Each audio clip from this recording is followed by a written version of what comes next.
All right. Hello, everyone. Today is Tuesday, March 27th, 2018. This is the weekly Kubernetes Sig Doc meetings. Hi, Philip. And I am not driving this bus. My hands are off the wheel. All of our lives are in the hands of Jared on the highway of Kubernetes Docs.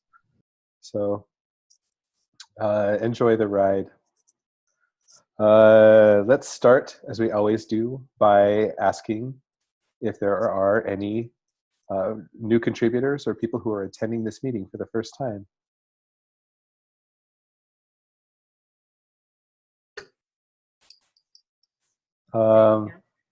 Raji, I know that you attended last week, but I don't think we got the chance to introduce and say hi. So, hello, Raji. Hi, everyone. I'm Raji. And then wasn't Misty there? Sorry, keep going. Oh, no, I did see Misty there too. I'm here. Misty Stanley Jones. Hello. I had audio problems, but I think I'm here now. Excellent. Well, welcome. Thank you. Other folks who are new?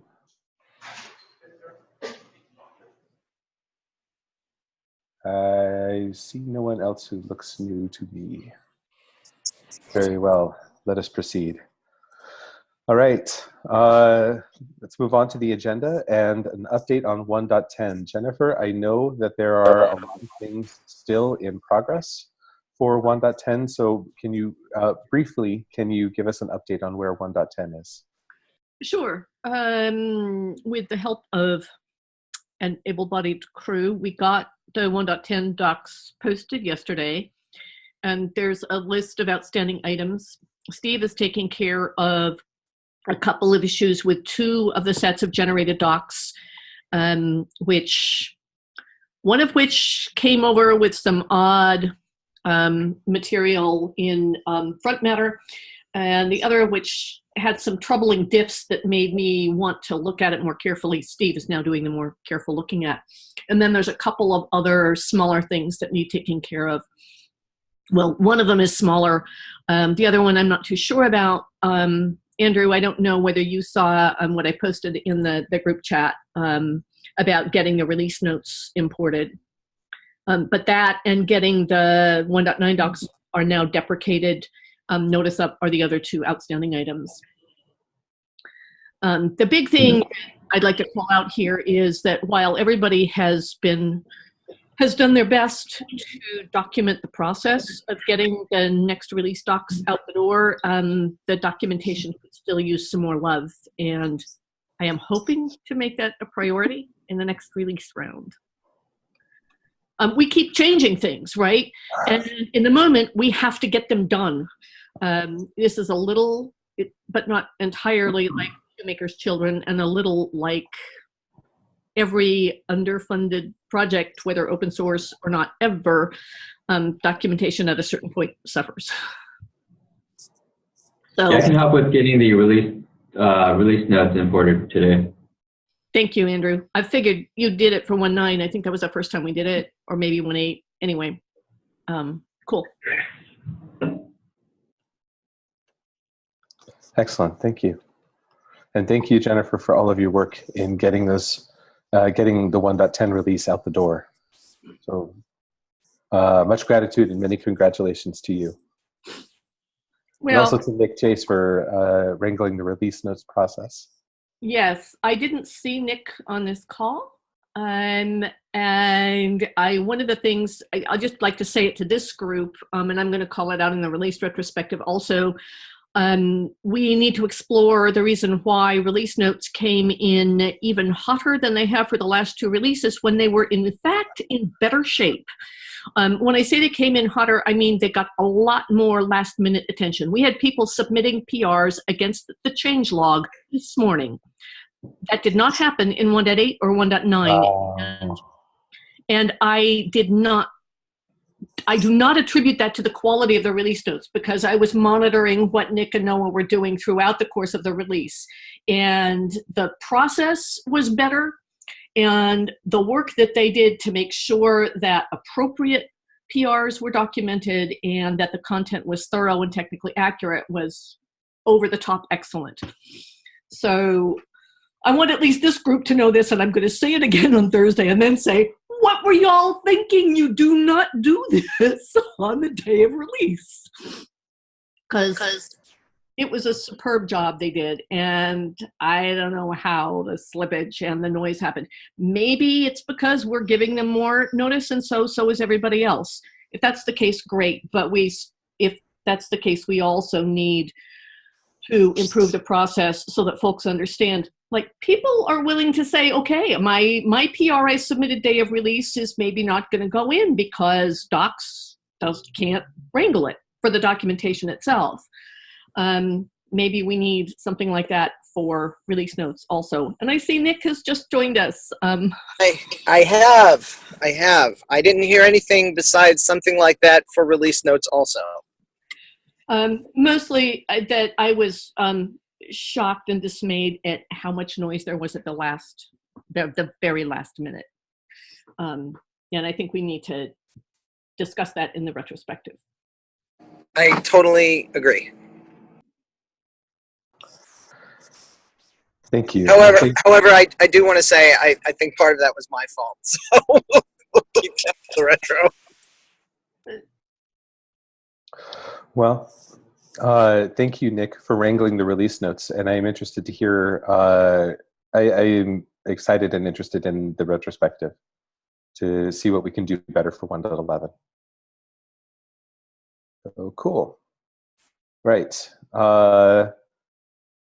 Jennifer, you've done a really good job of signaling when you need help. So I will trust you to continue to signal if as things come up. Migrating. So I'm going to move on to. Sorry, anything more from 1.10 before we move on? I've said plenty already. That'll do. Okay.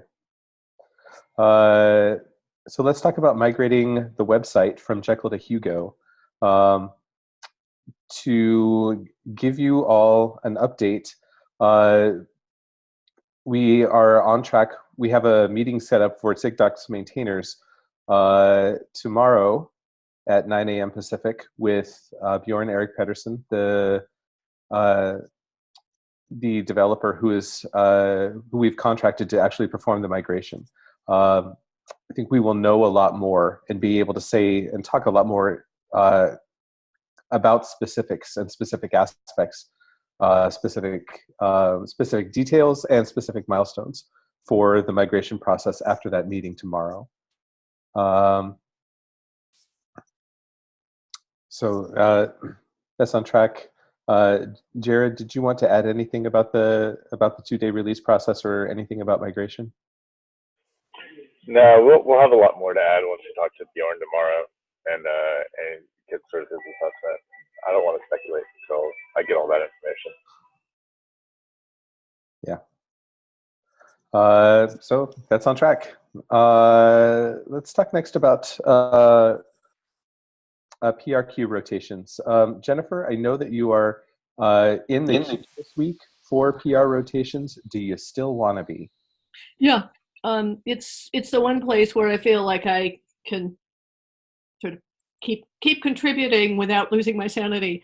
I haven't gotten all the holds removed, but I started removing some of them this morning, and I should get those done by the end of today. I may be pinging a few of you. I'm seeing quite a few PRs that look like they're reasonably safe to just get done, and we've talked about this before, but I don't always feel super confident, but I will DM those of you who have helped with this kind of thing in the past if I've got questions. Okay. Andrew, as a reminder, you're up for the PRQ next week. Does anybody want to take a turn for PR Wrangler for the following week, the week of April 9th? Actually, I was wondering, so next week I have to travel to Seattle for a couple of days, so I was wondering if I could get bumped to the following week after that. And, okay. And if anyone could take next week. And I'm sorry, Andrew, to interrupt, but I just realized I know perfectly well that it goes through the Sunday, not the Saturday, but Sunday is Easter, and I am singing and eating all day. So if someone else could take Sunday, I'd appreciate it. I don't think a whole lot comes in over the weekend, but I know I was shadowing monitoring all of last week because of the release and because people were doing interesting things with PRs for 110. So I wanted to stop those. So even then, not a lot came in on Sunday, but we should still probably have somebody available if we're going to. I think it's mostly because some people's Mondays start earlier than us, so. Yeah, a lot of our East Asian contributors, what we experience as Sunday is already. Yeah, I can take Easter. Thank you, Brad. Yeah. So for the rest of the week, for April 2nd through April 8th, do we have a volunteer for that role, for that time?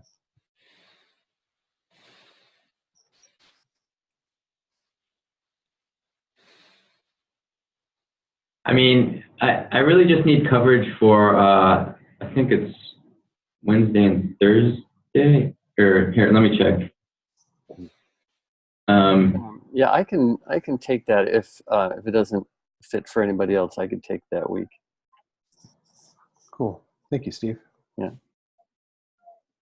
Thanks, Steve. Yeah. Then Steve and Andrew, I know that Tom and Misty, like maybe one of them could shadow each of you for each of those weeks to learn the process too. And are there other new folks here who want to sort of get a feel for the PR review process? Good question.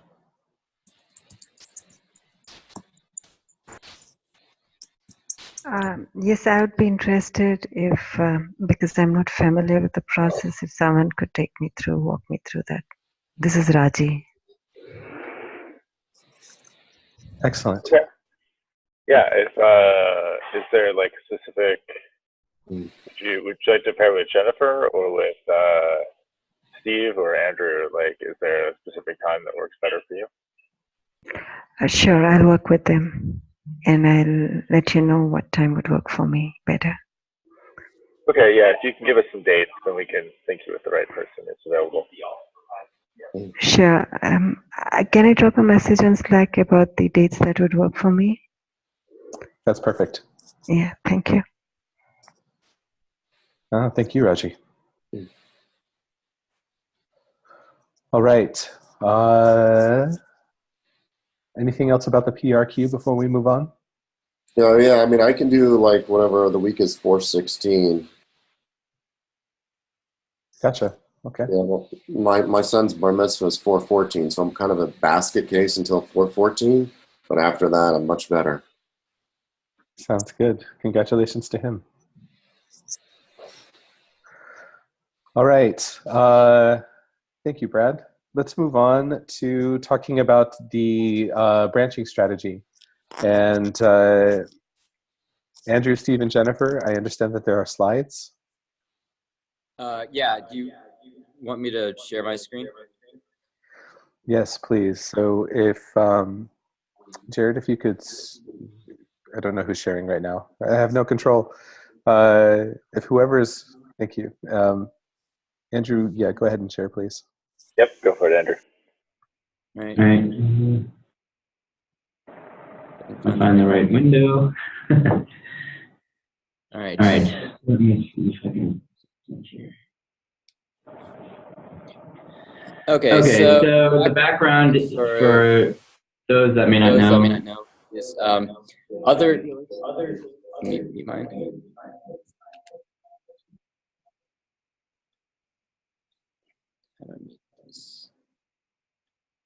Wait, so, okay, all right, so the background is other repos in the Kubernetes project use master as the next version, and we do not do that because we treat master as like the production version where the current version of docs is, and then we create another, well, historically we would create another branch for the following version. So for example, right now, like 1.10 is live.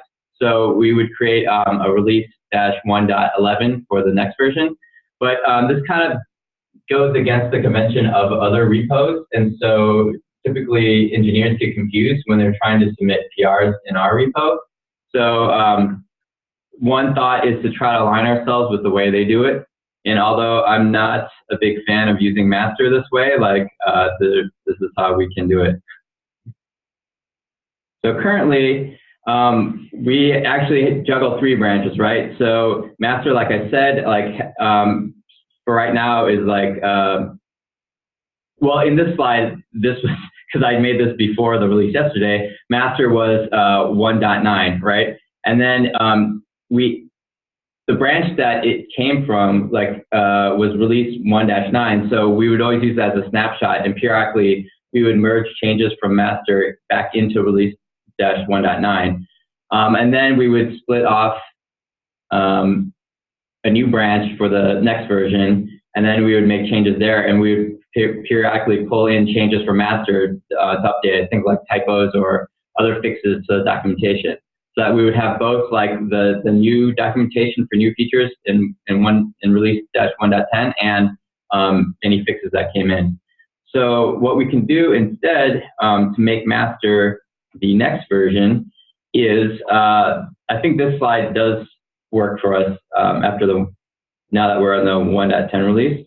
So we can set the release-1.10 branch to be the default branch in the repo, so that when people open up PRs and stuff, that will be the current one. And then I can set Netlify, which is our hosting platform that hosts the website. I can set it to use the release-1.10 branch, and so that's what would be live on the site.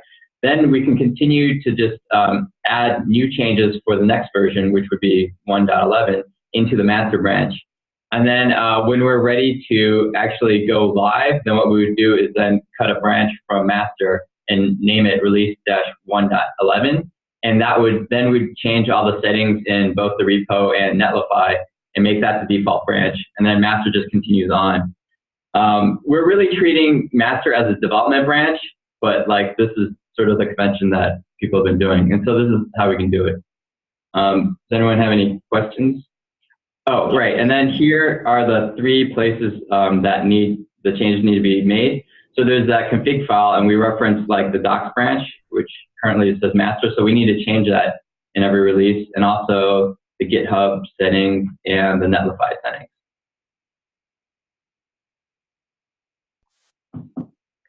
Any questions? So, Andrew, there's a piece of this that I am either missing or is missing. I'm not sure which.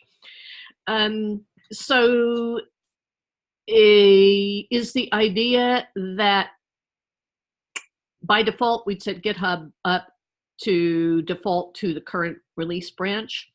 So yes. We would presumably ignore that. How well does this map to Kubernetes? Because my understanding there is that they cherry pick everything from master. And I understand they're not involved with continuous publishing. We have that part of what we do is completely different, and we can't map it. So it seems like, I mean, I like this a lot for some other reasons that we haven't discussed, and I'm not clear enough on them to discuss them yet. But I think that this will be technically easier for new maintainers to move into also. Based on my experience yesterday. In any case, though, it seems like we're still going to need to be clear with non-regular docs contributors about what this means, right? Because it's still a bit different. Yeah. So yeah, it is different in that way. I like it too, and this gets us closer to how most engineering teams think of it. But what will still seem weird to them is checking into release 1.10 or release 1.11 when it's time as the default check-in, because they just don't do that. They don't check directly into a release branch. They do what Jennifer said, which is to check into master and then go through a request process for cherry picking that into a release branch. So I have to ask, and what would happen?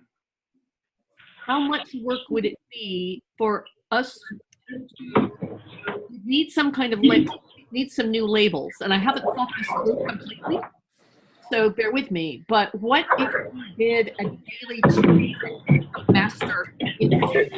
Sorry, excuse me.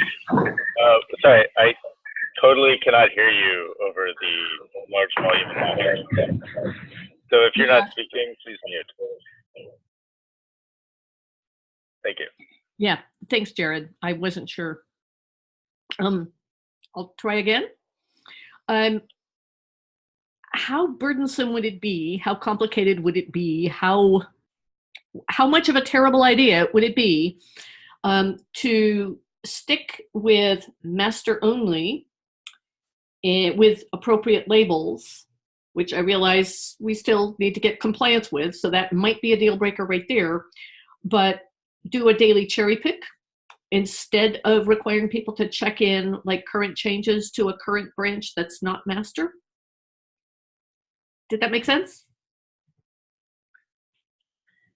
I'm not sure. I just wanted to toss it out there as an alternative. I've asked myself that same question. It seems like a lot of work. But what I've wondered is if that could be, if we could have some system where anytime someone checks into, say right now, 1.10 is live. That's where we're going to do continuous improvement. Master now would be continuing on as things that will go into 1.11.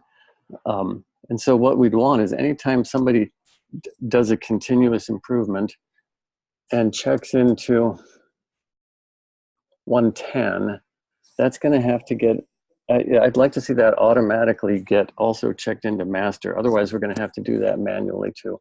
And sorry, Jennifer, I just reversed. I thought I was answering your question, but I'm answering a different question. That's how it's easy to get twisted when you're thinking about all of this. So back to your question. Your question was, we check into master always. And then, so I guess my question back would be, could we then, how would this work? How would we get things that need to be in release current in there? You're thinking a weekly cherry pick? I was thinking more like a daily cherry pick, but that might be too burdensome. I was thinking we could also use labels, but the labels would have to be applied.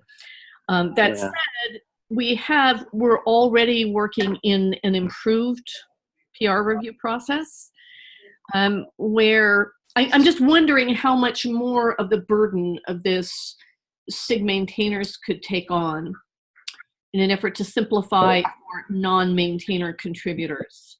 I feel like, is our goal to really mimic exactly how they do it, or are we just sort of creating sort of an interface so that they can still operate kind of the way that they're thinking, but it's just on top of what we actually do? Because I also agree that the daily cherry pick thing would be a lot of overhead, and I'm not sure what it would actually give us, like, would we really get anything more by doing that? Yeah, we get the idea that now we completely mirror how the engineering teams do it. When they check in, they always check into master, and if it needs to be in a release, it's cherry picked. But I think that would be more work for us than it's worth. Cool. I just wanted to throw it out there. I really wasn't sure when I tossed it out there. It didn't seem like a great idea, but we already are tripping over check-ins, over PRs against the right branch and asking people to rebase. So I'm guessing we'll have some variation on that with the new dispensation also, just hopefully less. Two questions. When I think about how this proposal will affect what we do at release time, one of the pieces that we do at release time is, well, hopefully not just at release time, hopefully all along in the process leading up to the release, but for both 1.9 and 1.10, Jennifer and I have both had the unpleasant element of surprise of discovering that we have not been merging master into the release branch the entire time. So if I understand this diagram correctly, we're still going to need to do that. We're still going to have to move commits from the working branch back into master. Now we'll just reverse direction on how those commits will go. Rather than merging from master into a release branch, we'll be merging from that release branch into master. Correct. So if you look at this diagram, and the gray represents like the current release branch, like those diagonal lines, it would be like doing pulls from release 1.10 into master. Okay. So where this could ease some of that pain, Zach, if I'm understanding Git correctly, for folks with less than absolutely complete permissions on a repository, is you're not going to have to deal with master overriding changes you want to keep in a branch that you're merging. I spent a stupid amount of time yesterday locally testing this, and there was no way that I could persuade my local Git to merge to have 1.10 override master. Andrew and Steve could do the same thing in 1.9. Yeah. You and I mean, at this point, I do have the same permissions that Steve and Andrew do, because that happened at the last minute for Netlify, but I didn't before. And I don't think we want to go handing out admin permissions to absolutely everybody right and left to solve this problem. So this is what I alluded to before. That is the other issue that this solves, so that more sorts of Git workflows that potential maintainers might be accustomed to, I think, would be better accommodated by this approach. That's an excellent point. I mean, I'm not completely sure about all my data here. I need to do more research, and I need to talk to Steve and Andrew, and you too, Zach. I think we need to discuss a lot of this. As the maintainer population expands and as people come into the project with different expectations about Git workflows, I think it behooves us, now that we're in this state, to take a look again at sort of what we expect about workflows and workflows that we can accommodate, there being so many possible variations. But I do think this will help.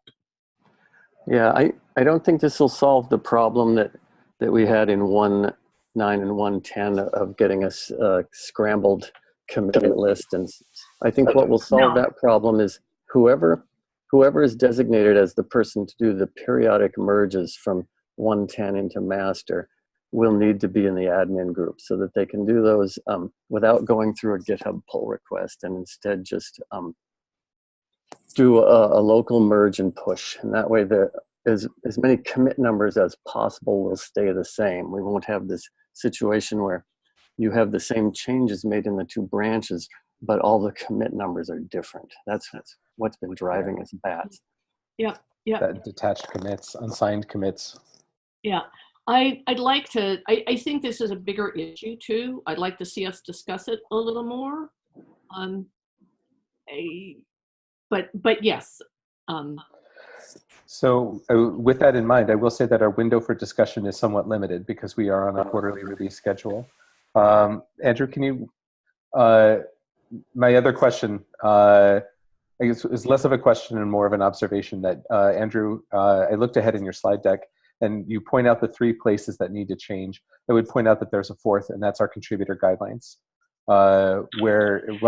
Technically 5, our contributor guidelines and our release meister guidelines for what needs to happen in the course of a release and what we expect contributors to do. So just raising mindfulness to the extent of the changes that we'll need to make.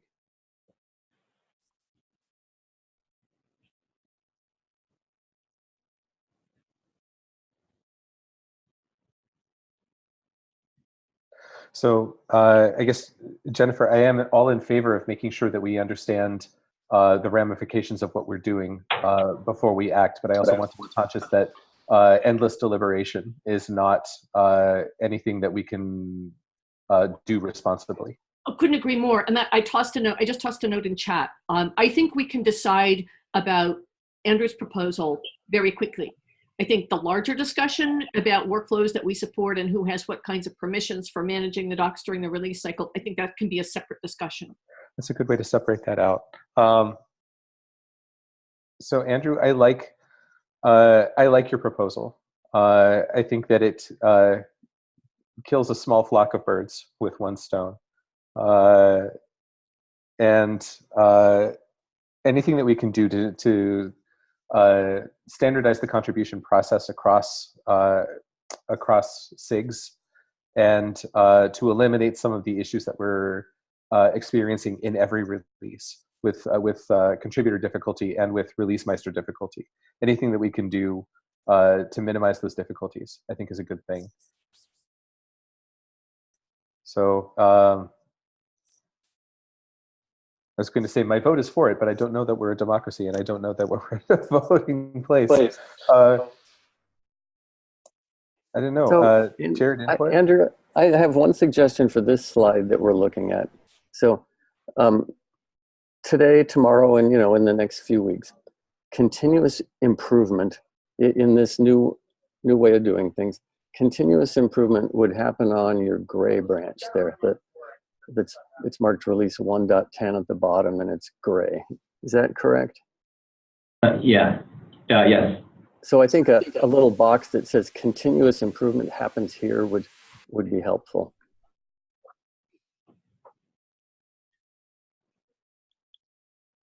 Do we want to talk about when we schedule this now? Because it affects the duties of the weekly maintainer roster too. I'm a big fan of not trying to do everything all at once. So I think. Jared. Yeah. So I think I don't think there's a fire here. I think we already have the Hugo plan in motion. So I would hate to do Hugo and then revamp how we do publishing at the same time. I'm not in the change all the variables all at once camp and see what breaks. So I think maybe after the next release, we should switch to this model, which will give us enough time to actually look at like what's going to happen, and then also settle down into our new publishing system with Hugo. That could actually be a benefit, because if we look at it that way, we can look at it as taking this release to really refine the process, make sure all the documentation is in place, make sure we really know what we're doing, and then not be fumbling around. So it kind of takes it out of the, hey, we're on a quarterly release cycle, we don't have time to deliberate, to, hey, we've got a whole release to deliberate. Yeah, exactly. And so I think I also wonder if we move to a shorter release cycle, which I've heard a lot of people chatting about. Does this help or hurt that? And I don't really have a good answer for that looking at the slide deck right now. So like if we were to go with a monthly release where we might have several release branches operating at the same time, or like if we're working on multiple releases in progress that are in development, then would we have to create separate release branches for those outside of master? Or do we just assume that everything in master is the future? So things get kind of tricky there, and I think there's some easy answers to that, but I'd like to think a little further. I think I'm gonna second that, in that I think if there is a possibility that we are going to be going to something like that, then let's engineer this for maybe a CI/CD, just total continuous development environment.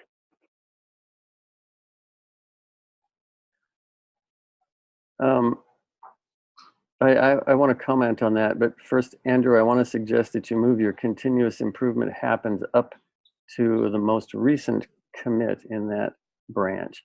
I don't know if the rest of you are feeling this way about it, but this is what I was really craving. Yes, that I was really craving that, as to build my understanding of where does continue. If I want to submit something that's a little piece of continuous improvement, where does it get added on? It'll get added on right there. Does that seem right to everybody? Okay. And then I think what I was hearing in the conversation that we were just having is that we're going to stick with the old, the current system for 1.11 and then try to put this new thing in place for 1.12. Is that what that discussion was saying. Yes. That's what I'm proposing. Yes. And I'm not sure I understand why we would wait that long, because the time is perfect now to do this immediately after we've released 1.10. Because the time is perfect right now to push Hugo as our new publishing system, and I would hate to push Hugo, yeah, and then to also push this new way of doing release branches at the right. same time. Yeah. Okay. I actually had a different way of thinking about the relationship between this proposal and the Hugo migration, Jared, which is we're going to freeze docs PRs for a space of how long for the migration? It's not insignificant. It's more than the day that we freeze per release.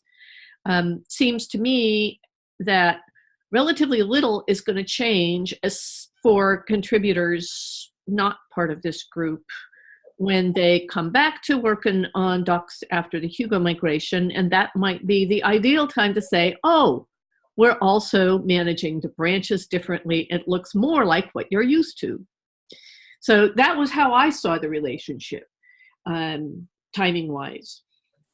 This is to leave aside entirely any of the other stuff about release docs management that I brought up. This is isolating only the changing the branches business.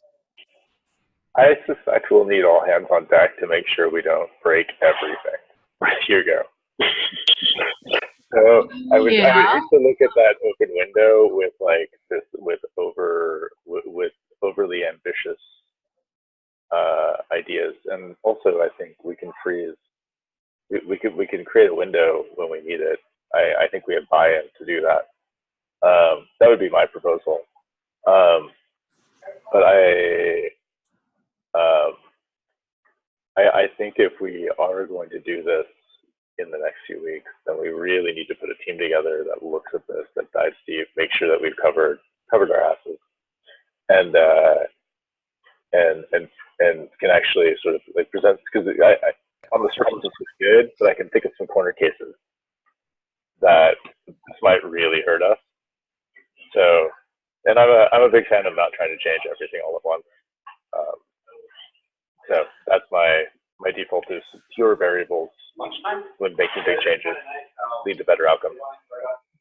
So another thing to consider, I concur with Jared, and another thing to consider is that, yes, the branching strategy that we're discussing, moving to this branching strategy that we're discussing is relatively uncomplicated. The changes that we're discussing aren't that large. However, with the proposal to implement a branching strategy while we're also doing a platform migration, I can. There is some isolation of concerns. How do we, in the case of something that appears undiagnosable, or in the interest of, or if we were experiencing problems, how do we achieve isolation of concerns or isolation of cause? I can see. I too can see a couple of what look like corner cases that would be problematic to try and pick apart in the middle of a platform migration and a change in branching strategy. So, I agree with Jared. I think that we can create the window to make this change when we want to, when we're ready. But I too would like to make this change with more deliberation, and with that being the only thing that we're focusing on at the time as we do it. I think it's a significant enough change to the workflow that it deserves its own staging. Yeah, when I made this, I think it just happened to coincide with the 1.10 release, but it was mostly just because people had been talking about it, and I just wanted to give us a tactical option to implement it whenever we want. So I personally, I'm not pushing for it to get done immediately. I just happen to present it now, which happened to be at a release time. So here's my suggestion for what we do right away, because regardless of whether we make this change or not, we can help with the big octopus GitHub or Git branches. If we change our strategy for this daily merge that we do, so eventually we'll have to do a daily or almost daily merge of master into release 111 or the other way, depending on what we do. And as we go along, now we need to do let me think what this is going to be. As we go forward, people check continuous improvement into master. That will need to have some sort of almost a daily merge into release 1.10. And so if we can get that process working better and done by someone who has who's in the admin group, who can do that with a local merge and push without squashed commits, I think that in itself will do a lot to alleviate the troubles we've had getting these branches merged when it's time for a release.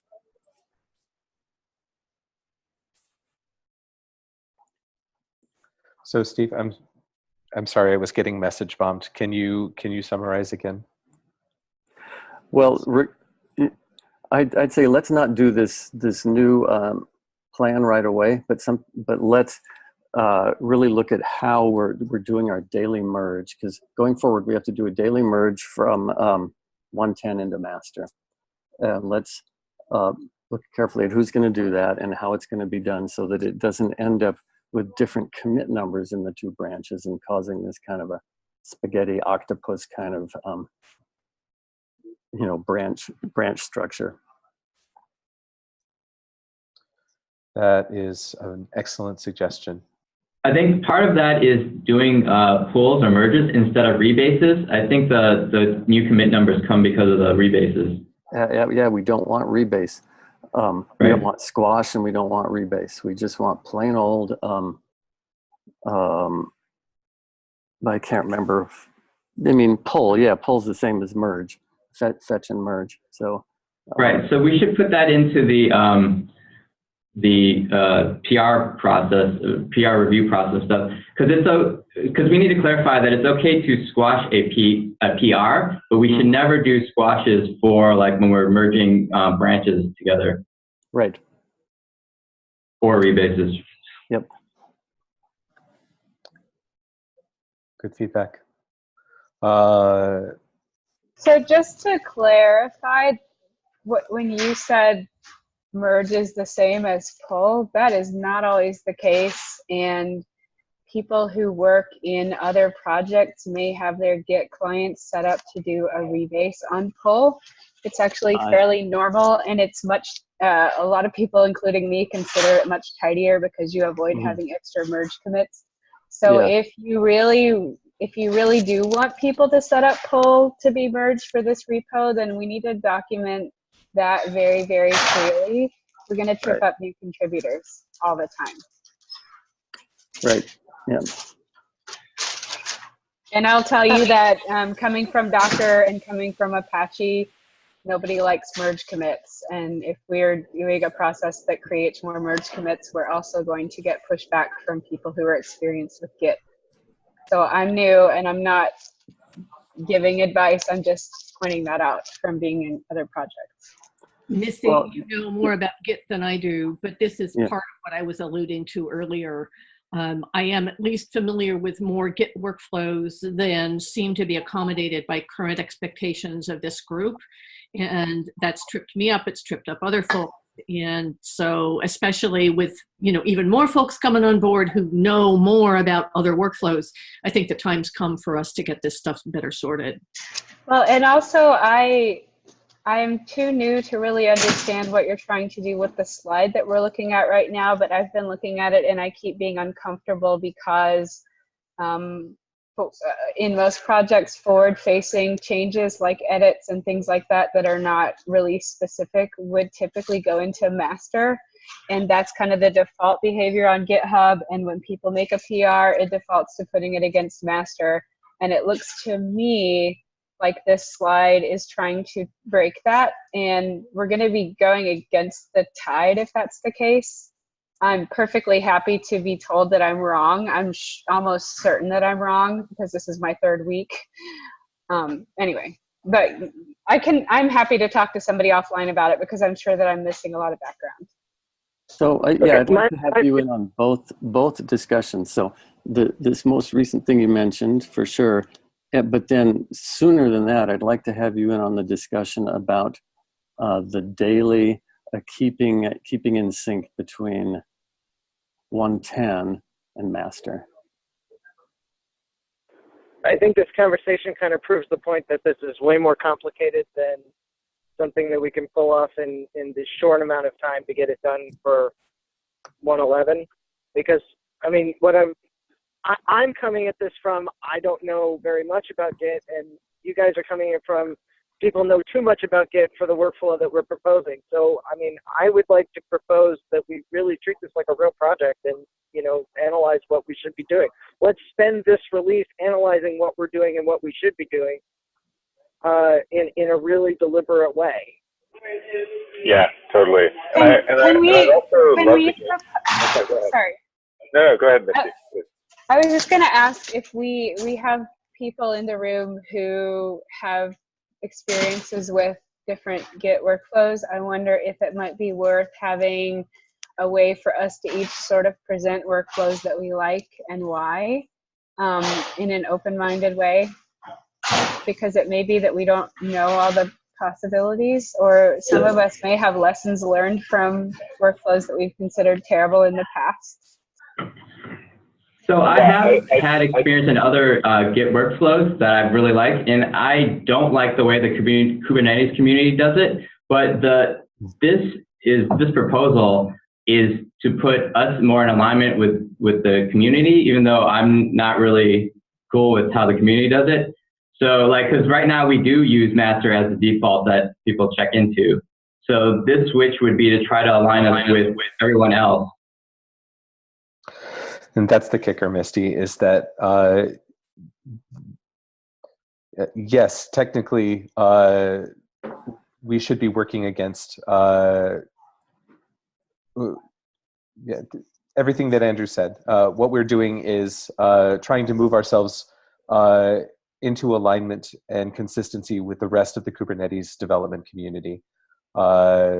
We receive complaints every release about why aren't we doing it the right way. We receive regular, there are at least a handful of PRs in every release that we have to go in and either revert or manually change the branch because developers aren't sure, because they are very accustomed to doing it the rest of the way, the way that the rest of Kubernetes works. So it is, there's a design concern that however technically correct a given workflow is, if it is not implemented correctly, then it's not that correct. So that's the balance that we're working against. Sorry, go ahead. To Misty's point, though, I think it's, you know, I think some further research in this, and I also think it's worthwhile to get to reach out to Paris Pittman and get a slot at the next Contribex meeting and actually present this as an option and see if people are like, yeah, this is great, or like, or no, please don't do this. So I think that's also a good place to get other people's feedback on workflows and what they expect. Because I would like to have that feedback as well, just to verify with the community that like, hey, this is what you want. We built this for you. As opposed to like, we made everything consistent and then getting feedback that we're still having the same issues that you mentioned, Zach, where people still aren't filing PRs in the right spot and things like that. So I do think we should go to the community and get a slot at that meeting. And Andrew, maybe you can present that, and maybe Misty can solicit feedback from the community and get some of her perspectives, and we can get some discussions with people who are going to be our contributors. So I agree with all that, that for whether we want to switch to this new paradigm, let's go slowly. For the other thing, though, we need to make a decision right away, because that gray branch there, that 1.10 branch, starting today, needs to be merged into master on an almost daily basis. So for that, I'd like to have a discussion with the interested parties, not right here, but sometime very soon, so we can get that started in the way that we think is best. I thought that was part of what we were going to hold off on. Yeah, I did too. We've got, anytime you have, so we're now, yeah, I said it backwards, but we've always have to keep three things in sync. We have to keep master, the current release, and then at some point when there becomes a next release, all three of those have to be kept in sync.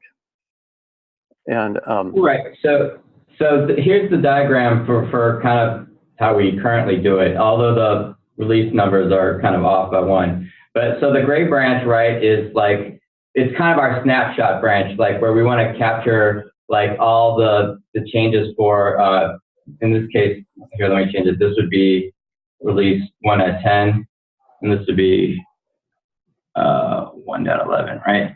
So whenever like a continuous improvement has been made to master, right, we want to merge that into the release -1.10 branch, and I think that's what Steve is talking about, because we want to keep that snapshot like correct at any given moment. So I'm so sorry to interrupt. I'm just looking at the time, and I want to be mindful of the time that we have left. Chris, I know you've been very patient to wait to talk about new provider hosting. Do you have enough time to talk in 5 minutes about the follow-up PR, or would you like to be first on next week's agenda? I can just, we can talk more about it next week. But briefly, we've migrated all of the current cloud providers into new repositories, and so if you go into GitHub, Kubernetes /cloud provider dash and the name of the provider, so say OpenStack or Azure or AWS, that will bring up their repository. We're still waiting for the final merge of the proposed layout for repositories, but the cloud provider working group is, we've pretty much agreed that we want documentation, we want the cloud providers, we want certain things to live in predictable locations. So we should be able to build the documentation for those, off of that pull request. And if the pull request is still active, the final one hasn't been merged yet. So if you want to see that, let me see if I can bring that up for you and drop it into chat. You can make comments on it, but aside from that, I don't have a whole lot of new information. Okay. Would you like some more time next week to go into more detail? Sure. Yeah. Okay. I will add you at the top of the list for next week's agenda. Great. Thanks.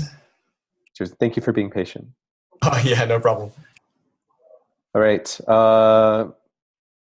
I had two more topics this week, but they can wait until next week. So it sounds, to return to the discussion about branching strategy, it sounds like there's a lot more discussion to be had here. So do we need to continue? Do we need to have do we need to meet before next week, or can we wait till next week and carry on? What do folks want to do? I mean, it seems like the consensus was to hold off on implementing this, because it wasn't even my original intent to try to implement this soon. I just want us to start talking about it. So if everyone is in agreement, I think, yeah, we should, take more time and, think about this some more. Yeah, that's great for the big plan, but here's what I'd like to know is during the next week, who's the person who's going to be periodically merging master into release 1.10? I can do that. I'm familiar with that process. I can do it. Okay. Yeah. Well, and that can be one of those things that we rotate, just like we rotate other responsibilities now, and are proposing to rotate yet other responsibilities. Well, I think that should be, someone should do that for an entire release. And I think it probably ought to be whoever is the release manager ought to be in the admin group and doing that job. But if Andrew, if you want to just do it for the next few days to keep it rolling, I think that's fine. It may not be as important as you think for it to happen every single day. No, it doesn't have to happen every day. It just has to not wait for 2 weeks. Then there can be conflicts. The conflicts can pile up. Go ahead, Misty. Well, you'll be able to. Yeah, the conflicts do pile up, I suppose, but it's not as big of a deal as you might think. Yeah.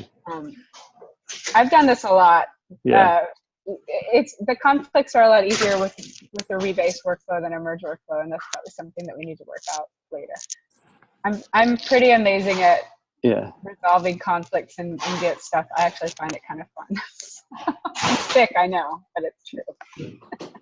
Well, I kind of think we ought to have a meeting aside from this group with you, Misty, and others who are interested in putting together the procedure for this. Like Andrew, would you be interested in that? And who else might be interested in that? Jennifer? Talk about branch strategy. And we don't have to rush into that, given that Andrew's going to look after it in the meantime, and maybe even when I'm down in San Francisco might be the time. That's the week of April 16th. Okay, I will put together a meeting to talk about branch strategy implementation more. So far, I've got Steve, Andrew, Misty, Jennifer, myself. Is anyone else interested in joining that particular meeting? I suspect that Joe Heck would be. Jared? I'm willing to at least listen in. Okay. All right. I will set that up this week, and we can go from there. All right. We are at our time. Really good discussion, everybody. Thank you very much. Yep. Thanks, everyone. Take care. Have a good week. All right. Becca will send you the recording. Thank you.